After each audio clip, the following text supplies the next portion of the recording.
Kita semua tahu Steve Jobs, sang visioner. Tapi dalam pembahasan kali ini, kita nggak akan cuma bahas mitosnya. Kita akan bedah dia sebagai sebuah studi kasus.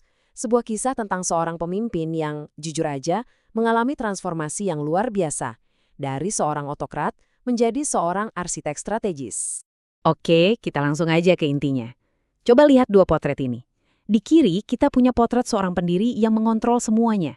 Kutipannya aja udah bilang, tidak ada demokrasi di Apple. Nah, di kanan, kita lihat seorang CEO yang membangun perusahaan paling berharga di dunia. Pertanyaan besarnya yang mau kita jawab hari ini, gimana ceritanya pemimpin di kiri ini bisa berevolusi jadi pemimpin yang di kanan? Untuk menjawab pertanyaan itu, ini dia alur analisis kita. Kita akan telusuri perjalanannya, mulai dari mendefinisikan gayanya, menganalisis krisis yang dia hadapi, sampai pelajaran terpenting di akhir karirnya. Bagian pertama, kisah dua pemimpin. Jadi untuk paham evolusinya, kita perlu definisikan dulu dua gaya kepemimpinan yang sangat-sangat berbeda yang pernah ia terapkan. Gaya pertamanya adalah otokratis.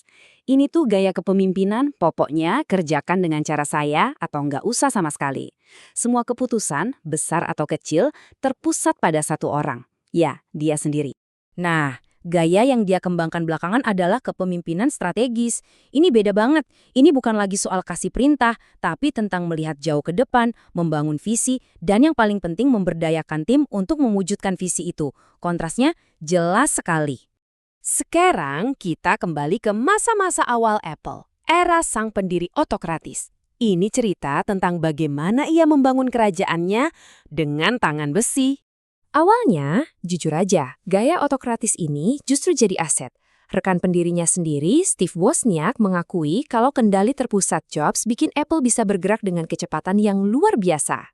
Tapi gaya itu ternyata seperti pedang bermata dua.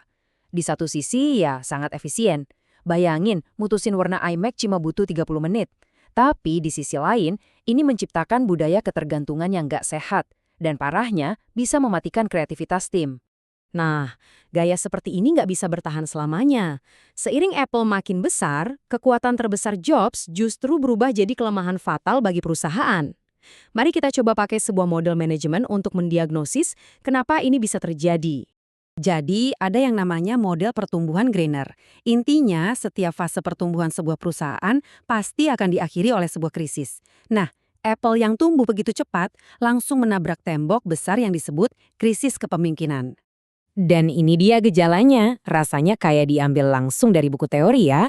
Jobs jadi bottleneck untuk semua keputusan, struktur perusahaan jadi kacau, dan visinya yang luar biasa itu mulai nggak nyambung dengan realitas operasional. Puncaknya apa? Dia dipecat dari perusahaan yang dia dirikan sendiri di tahun 1985. Periode setelah dia dipecat sering disebut sebagai tahun-tahun pengembaraan. Banyak yang melihatnya sebagai sebuah kegagalan. Tapi kalau kita lihat dari sudut pandang kepemimpinan, ini justru jadi fase pembelajaran paling penting dalam hidupnya. Selama dekade ini bisa dibilang dia sedang mengambil gelar MBA dari dunia nyata. Next memberinya pelajaran yang keras tentang struktur organisasi, sementara Pixar mengajarkannya cara mengelola orang-orang super kreatif. Jadi, poin utamanya adalah dia nggak kembali dengan tangan kosong. Dia kembali dengan seperangkat kemampuan baru. Terutama pemahaman bahwa visi sehebat apapun akan gagal total tanpa tim operasional yang kuat untuk mengeksekusinya. Nah, pelajaran ini yang akan mengubah segalanya. Dan ini membawa kita ke babak kedua, sang arsitek strategis. Kembalinya seorang pemimpin yang jauh-jauh lebih matang.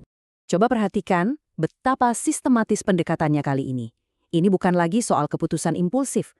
Dia menyederhanakan, memfokuskan kembali visi, merekrut tim yang tepat seperti Tim Cook, dan baru setelah itu membangun sebuah ekosistem. Ini adalah cetak biru dari seorang ahli strategi sejati. Sekarang, mari kita fokus pada perubahan terbesarnya, cara dia mendelegasikan tugas. Ini adalah transisi dari mentalitas melakukan segalanya sendiri menjadi memimpin segalanya. Nah, slide ini merangkum transformasinya dengan sempurna.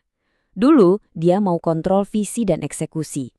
Setelah kembali, dia tetap mempertahankan kontrol obsesifnya, tapi hanya pada visi dan kualitas.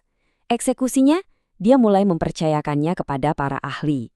Ini dia kunci kebangkitan Apple. Dengan mendelegasikan urusan rantai pasokan dan operasi kepada seorang jenius seperti Tim Cook, Jobs bisa memfokuskan seluruh energinya pada hal yang paling dia kuasai, produk masa depan. Oke, jadi apa pelajaran terakhir yang bisa kita petik dari studi kasus yang luar biasa ini? Inilah tesis utamanya. Seluruh perjalanan karir Jobs seolah membuktikan kutipan ini.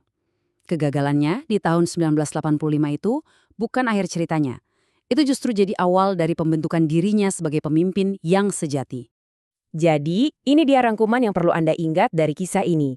Kepemimpinan itu bisa dipelajari. Mendelegasikan tugas itu adalah sebuah kekuatan strategis. Dan yang terpenting, jangan pernah takut sama kegagalan. Karena justru disitulah seringkali pertumbuhan terbesar kita ditemukan.